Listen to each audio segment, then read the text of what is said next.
Paper 5, Analysis and Evaluation, November 2015, Variant 52. In an experiment, various masses of solid barium hydroxide are added to 60 cm cube of a solution of hydrochloric acid contained in a polystyrene cup.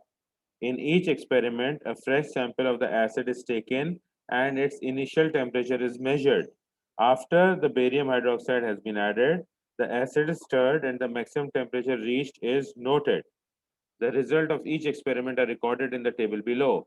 Complete the table below to give the temperature rise obtained from each experiment to 1 decimal place and the amount of barium hydroxide in moles to 3 significant figures in each case.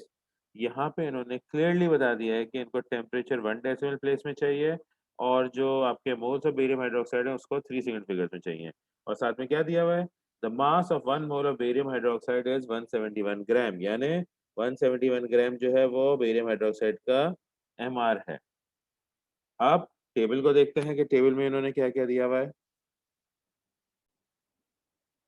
Table में इन्होंने initial temperature of HCl, mass of barium hydroxide और maximum temperature reach दिया हुआ है और पूछा है आपसे टेम्परेचर राइज और barium hydroxide added in moles निकालना। Barium hydroxide added in moles तो आपको मास अपॉन एमआर करके निकालना है and this value should be 3SF। या ऊपर लिख भी देना ताकि याद रहे 3SF में निकालनी है ये वैल्यू। और जो टेम्परेचर राइज है वो 1 डेसिमल प्लेस में हमें वैल्यू देनी है और वो निकालेंगे मैक्सिमम माइनस इनिशियल टेम्परेचर से। So let's fill the table now. इस तरीके से ये वाला टेबल को हम लोग फिल करेंगे और जब ये फिल हो जाएगा इसके बाद हमें ग्राफ प्लॉट करना है। इस ग्राफ में y एक्सिस पर टेम्परेचर राइज दिया हुआ है और x एक्सिस पर मोल्स ऑफ बेरियम हाइड्रोक्साइड दिए हुए हैं। तो using the values we just calculated from this table we are going to plot the graph. Graph के लिए यहाँ लिखा है using the grid on the next page plot a graph to show how the temperature rise varies with the moles of barium hydroxide added।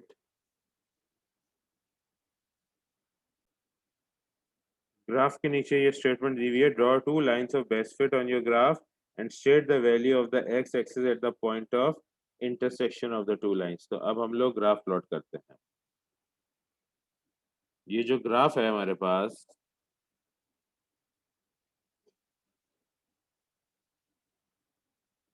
इसमें जब हम अपने points plot करेंगे तो we will get a line that shows increase in temperature and then we will get a line that will show the temperature becoming constant। इन दोनों को extend करके intersect करवाना एक दूसरे से और पॉइंट ऑफ इंटरसेक्शन को जो है हमें परपेंडिकुलर ड्रॉप करके इधर शो करना है कि किस मोल्स ऑफ बेरियम हाइड्रोक्साइड जो है उस पर कंप्लीट न्यूट्रलाइजेशन होती है। तो if you read from the graph तो आपकी जो वैल्यू आती है वो आती है 0.025 moles.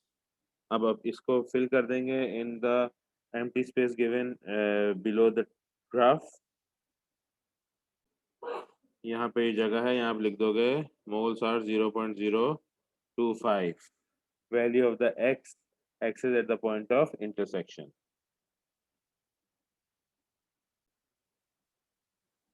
Use the value on the x-axis at the point of intersection to calculate the concentration of hydrochloric acid in mole per dm cube। अब इन्होंने पॉइंट ऑफ इंटरसेक्शन की वैल्यू दी है वो मोल्स ऑफ बेरियम हाइड्रोक्साइड है। तो barium hydroxide is to HCl का जो रेशियो है वो 1:2 है। मोल्स ऑफ बेरियम हाइड्रोक्साइड जो पॉइंट ऑफ इंटरसेक्शन पर है 0.025 है। 2 into 0.025 will give you 0.05 moles। ये moles of हाइड्रोक्लोरिक एसिड है। वॉल्यूम ऑफ हाइड्रोक्लोरिक एसिड जो दी गई थी आपको वो थी 60 cm क्यूब यानी 0.05 moles are present in 60 cm cube of hydrochloric acid.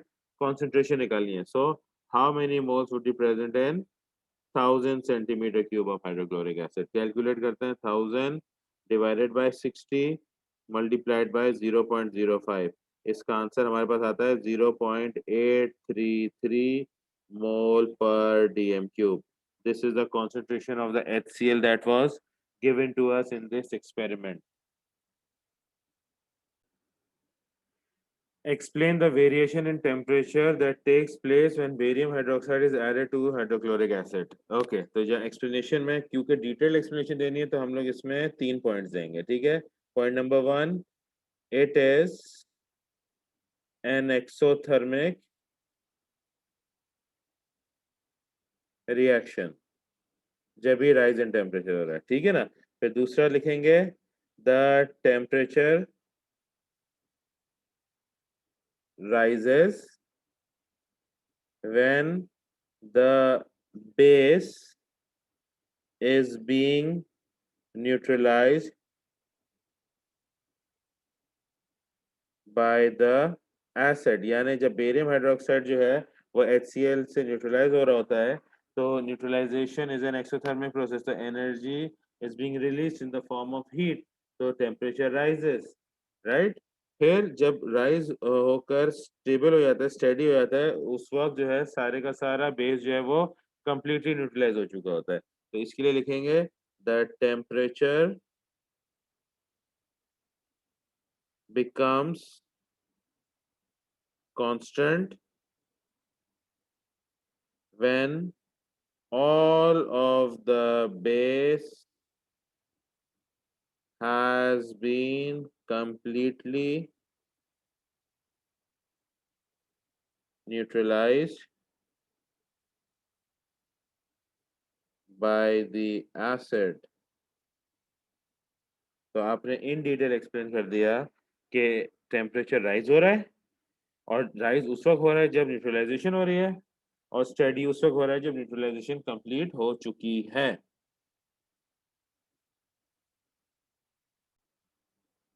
When the experiment is done in the way described, the results are not very accurate.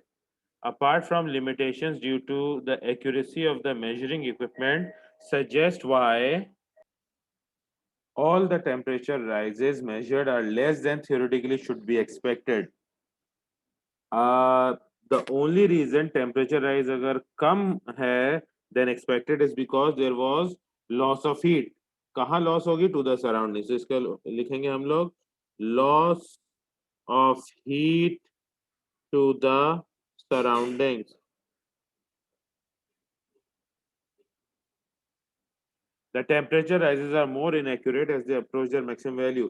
जितना ज्यादा टेम्परेचर होगा उतना ज्यादा हीट लॉस होगी उसमें से, तो इसके लिए लिखेंगे at higher temperatures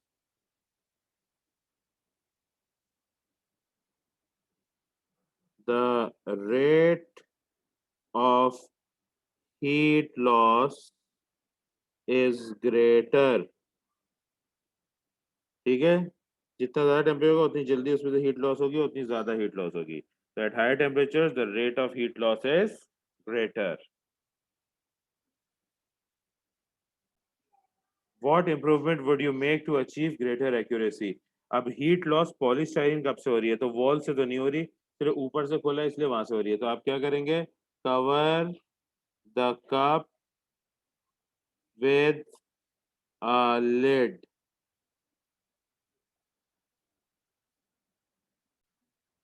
In another experiment, 60 centimeter cube of ethanoic acid is used instead of the 60 centimeter cube of hydrochloric acid. If the ethanoic acid has the same concentration as the hydrochloric acid, draw on your graph another pair of lines to show the results you would expect to obtain. Explain your answer. पहले line बनाते हैं फिर explain करते हैं इस answer को. याद रखना ये वीक एसिड है इथेनोइक एसिड जो है, क्योंकि इथेनोइक एसिड वीक है इस वजह से आपका जो हीट लॉस होगा वो कम होगा, क्योंकि कभी भी वीक एसिड जो है उसको हीट लॉस जो है उसमें आपका, जैसे फॉर एग्जांपल यहाँ बनाता हूँ इक्वेशन CH3COOH, राइट? ये एक इक्विलिब्रियम में एग्जिस्ट करता है with CH3COO minus and H positive. तो जो हीट एनर्जी रिलीज होगी ना और neutralisation, some of it will be used in keeping this equilibrium moving in the forward direction so that more H positive is released in order to neutralize the base. इस तरीके से हमारे पास जो है वो ओवरऑल राइज इन टेम्परेचर कम हो जाएगा, क्योंकि राइज इन टेम्परेचर जो हमारा है वो एनर्जी होती है जो कि रिलीज हो जाती है। ये वो वाला पार्ट है एनर्जी का जो कि कंज्यूम हो गया इन आयनाइजिंग द वीक एसिड। तो इसको कंसिडर करते हुए हम लोग जब ग्राफ बनाएंगे तो इथेनॉइक एसिड की लाइंस जो है वो बिलो द HCl लाइंस होंगी, लेकिन इन्होंने बोला है it is of the same concentration. इसका मतलब the total number of H positive ions जो होंगे वो सेम होंगे, विच मीन्स जो बेस न्यूट्रलाइज होगा वो भी सेम क्वांटिटी पे होगा। That means the point of intersection of the new lines will be the same as the point of intersection for the old lines. तो अब जाते हैं हम लोग ग्राफ में लाइंस ऐड कर देते हैं। ये हमारा ओरिजिनल ग्राफ है जिसे पॉइंट ऑफ इंटरसेक्शन भी बना हुआ है। अब हम इस ग्राफ पे अपनी नई लाइन सेट करेंगे। याद रहे पॉइंट ऑफ इंटरसेक्शन सेम रखना है, तो ओरिजिन सेम होगा, नई lines below the old lines होंगी और पॉइंट ऑफ इंटरसेक्शन इसी डॉटेड लाइन से हम लोग निकालेंगे। तो this is the new graph if ethanoic acid is used in place of HCl, but the concentration of the acid is the same as that of HCl.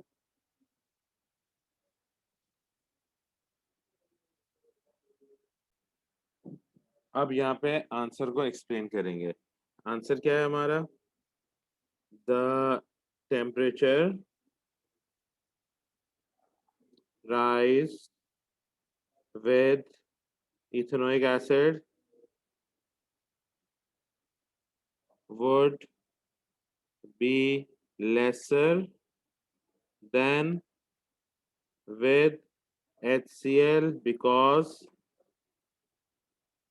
ethanoic acid is a weaker acid। ठीक है, और दूसरा क्या लिखेंगे इसमें हम लोग के since the concentration of ethanoic acid is the same as concentration of HCl, the moles of barium hydroxide neutralized will be the same। इसका मतलब क्या है? Same point of intersection।